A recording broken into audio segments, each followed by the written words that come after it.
Hey y'all, today we're going to make a deer wreath, and I hope you guys like it. Now this is some fabric that I got from my grandma, and I'm just going to cut some squares. It doesn't matter what size, just some bigger ones and then some a little bit smaller. Whatever size you want to do. It's totally up to you.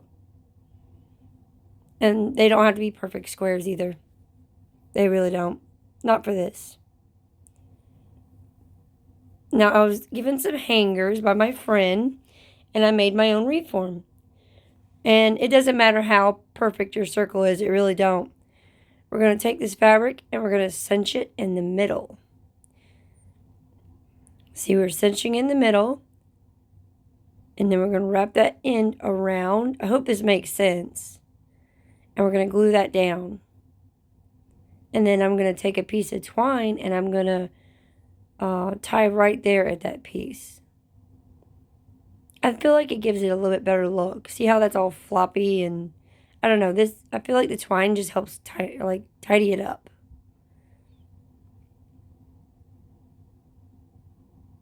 I guess I just like this look better.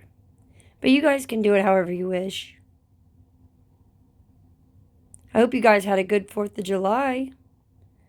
Boy, was it hot here yesterday. So that one didn't tie as well as I wanted, so I'm redoing another one real quick. Yeah, my friend saved me a ton of hangers, so I can make any kind of wreath form I want. I'm not the best at wreaths, but I do try.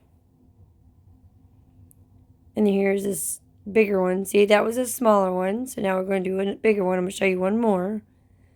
Just cinching it. And then hot gluing it for some security. And it also makes it easier when you go to tie your twine, you know what I mean? So you're not fighting with it.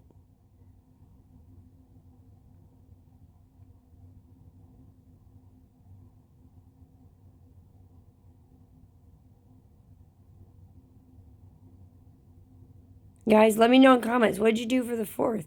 What'd you eat? We took our boys to Dairy Queen, and they got a free ice cream, so they were very excited.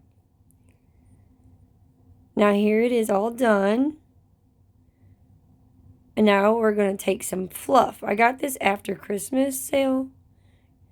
I think it was like 10 cents. And I'm going to cut strips. And you can do these as wide or as skinny as you want. It really doesn't matter. That's the fun part about this wreath is nothing has to be perfect. You can do any size you want. I'm going to take strips and then I'm going to fold them in half and then cut that. You'll see. I'm just cleaning up some of that. I didn't want all that stretched out pieces. So I'm just cutting some strips. Fold that in half. Cut that. Now we're going to go in between those pieces and just tie that fluff on. It makes it cozy. Gives it like that snowy effect.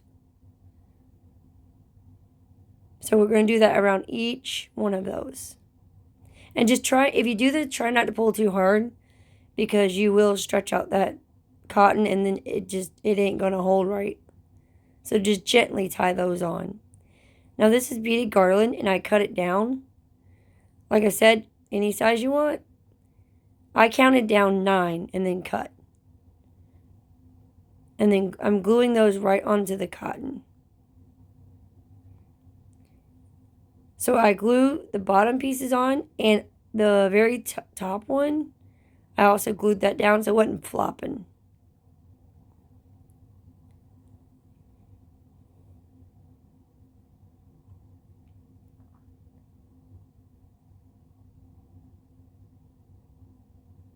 Hopefully you guys will enjoy this wreath. Wait till I get to my spray snow. It scared the mess out of me. I forgot to shake it.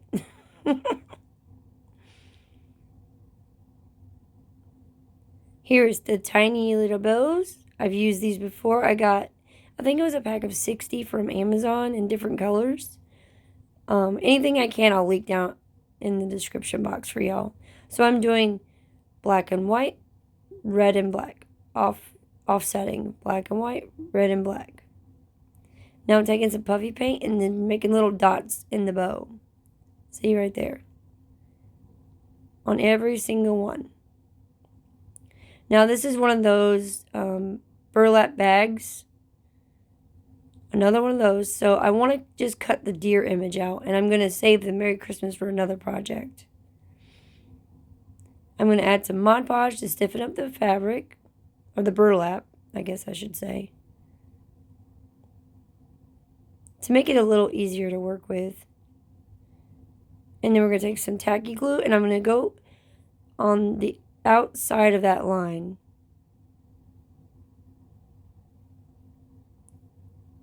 And then I'm going to lay my wreath right on top of that. Now, I do flip this over and reinforce it. I tighten up the burlap some and reinforce it with some hot glue. That way my burlap is not like sinking in the middle, if that makes sense. So here's my spray snow. I completely forgot to shake it, so it was spraying all kinds of crazy. Yep, see how I finally got it right there? It's like, poof. Now I'm spraying in some snow to make it look like the deer are walking in it. I'm adding some glittery, like, embossing powder. And I do take some hairspray and then spray on that. And here is the final look. I hope you guys love this. It was really fun to make. I really appreciate all of you watching my videos and being here and support. I really, really do. Please don't forget to subscribe and give this video a big thumbs up if you enjoyed it. Thank you so much, guys. Bye.